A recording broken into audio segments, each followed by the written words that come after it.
Pemirsa yang berbahagia, terima kasih masih menyimak program Hazana Timur Tengah. Mari kita lanjutkan dialog bersama Bapak Muhammad Syaukilah. Baik Pak, jadi sebaiknya bagaimana respon masyarakat awam, khususnya dan kalangan akademisi terhadap aksi terorisme yang masih sering terjadi di Indonesia ini Pak? Ya, terima kasih Mas Baim. Berkaitan dengan apa yang harus masyarakat lakukan, tentunya dari level yang paling terkecil, keluarga Indonesia harus menciptakan keluarga yang harmonis. Karena berdasarkan penelitian kami, keluarga yang tidak harmonis memiliki kecenderungan menjadi radikal gitu ya.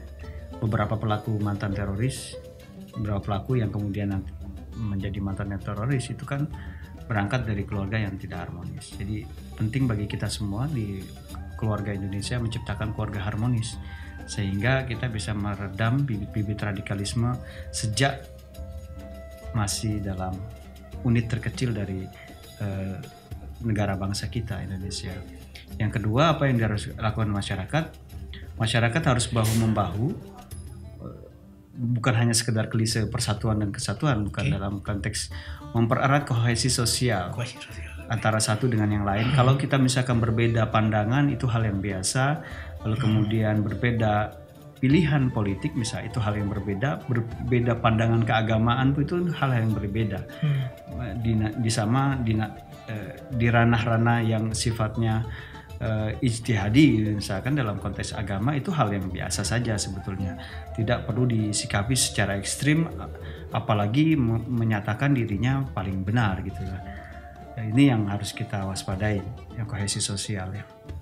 Yang selanjutnya yang perlu juga kita perhatikan bahwasanya kita di level masyarakat juga harus mempunyai resilience, ketahanan dalam konteks sosial terhadap isu-isu yang berkembang. Jadi isu-isu yang berkembang seperti yang ada di masyarakat kita lalu jangan kita terima. Misalnya ketika ada berita bahwasanya ada liwa di Suriah, nggak usah diterima mentah-mentah. Itu adalah propaganda politik ISIS untuk kemudian mengajak orang pergi ke sana gitu. Ya, belum lagi misalkan propaganda pertarungan antara satu kelompok dengan kelompok yang lain, lalu kemudian mengakibatkan perpecah belah di antara masyarakat gitu. Kita harus menyaring berita secara baik karena pada selanjutnya kita harus juga arif dalam bermedia sosial karena bagaimanapun juga apa yang terjadi hari ini misalkan kita bisa melihat lah ada beberapa peristiwa kerusuhan di Indonesia itu berasal dari informasi media sosial yang tidak benar gitu ya, ditiup-tiup lalu kemudian oleh oknum-oknum tertentu yang mengakibatkan terjadinya situasi yang tidak kondusif. Itu kan yang tidak kita harapkan. Berita hoax itu Pak ya? Berita hoax ya.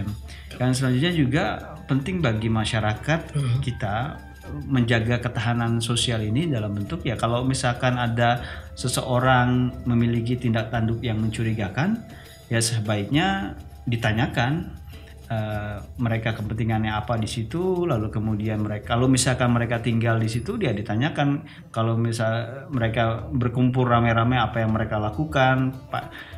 Otoritas setempat misalnya RT RW juga harus aware peduli dengan ada apa situasi yang ada di masyarakat, nggak bisa abai begitu saja. Contohnya Pak?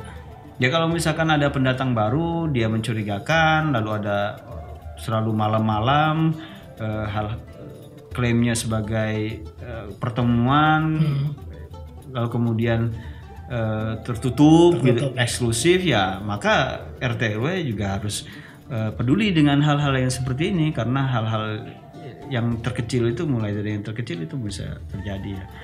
Yang penting itu bagi kita semua. Tadi Bapak menyebutkan media sosial, memang sekarang eranya ke sana ya Pak ya. Berarti kelompok-kelompok perekrut agen baru dari teror ini juga memanfaatkan teknologi ya Pak ya? Ya betul, mereka sekarang menggunakan media sosial. Kalau dulu kan perekrutannya misalkan melalui pertemuan-pertemuan ya, pertemuan-pertemuan tertentu yang satu kelompok dengan kelompok bertemu lalu kemudian mereka mengadakan perekrutan. dari satu kelompok lalu kemudian pindah lagi ya, dan mulai dari situ mereka terus menerus melakukan pertemuan offline meeting ya, pertemuan secara offline. Lalu kemudian hari ini tidak demikian, orang bisa belajar merakit bom lewat media sosial, orang bisa merekrut melalui media sosial, orang bisa mempropagandakan bisa melalui media sosial. Walaupun sebetulnya media sosial ini dalam konteks rekrutmen itu hanya awal saja, Mas Bayu. Kemudian dalam konteks proses radikalisasi itu mengalami apa yang namanya internalisasi dengan offline. Ya, jadi awal saja media sosial. Nah, ini yang perlu diwaspadai ya oleh masyarakat kita yang tidak sewenang-wenang dalam konteks meng-share berita-berita yang dan perlu waspada.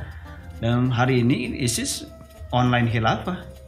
Jadi mereka modus operandinya setelah ISIS tumbang di Suriah, maka mereka terkoneksi menggunakan media sosial online khilafah.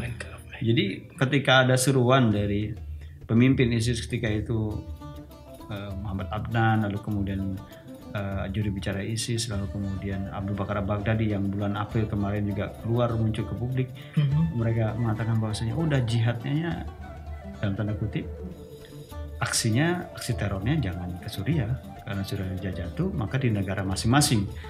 Itu lewat apa menyebarluaskannya? Melalui media sosial. Nah, inilah yang perlu kita sikapi secara arif dan proporsional. Bagaimana kemudian media sosial ini kita gunakan untuk hal-hal yang positif.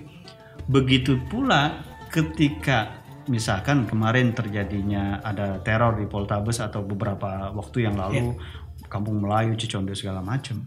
Kita arif dalam menyebar gambar-gambar, video-video setelah pasca aksi teror. Jadi gak usah kita sebar sebegitu luasnya. Serpihan-serpihan tubuh manusia tidak perlu disebar secara lebih. Jadi sebenarnya tujuan pelaku teror itu menebarkan ketakutan ya Pak ya. Faktor ketakutan itu kan yang terus dibangkitkan. Ya, memang terorisme itu dari definisinya undang-undang terorisme menimbulkan rasa takut teror di kalangan masyarakat. Nah, kalau kita ikut-ikut share lalu kemudian masyarakat terpengaruh kan masyarakat jadi takut, dan itu kan sesuatu yang tidak perlu sebetulnya menyebar berita-berita yang tidak perlu ya berkenaan dengan aksi teror. Ya kalau kita terima informasi ya sudah berhenti di kita gitu. Tidak usah lagi kita menyebarluaskannya dengan semangat, dengan euforia segala macam. Itu suatu hal yang tidak perlu. Jadi perlu arif dalam melihat aksi-aksi teror dan terorisme yang ada di Indonesia. Bisa tarik kesimpulan bahwa kita harus kembali memperkuat ukhuwah Islamiyah, ukhuwah Watoniyah, dan ukhuwah Basyariyah. Baik, penjelasan sangat mendalam dari Bapak Muhammad Syaukilah. Terima kasih telah menyimak acara ini hingga selesai. Sampai jumpa di episode berikutnya. Wabillahi taufiq wal hidayah. Assalamualaikum warahmatullahi wabarakatuh.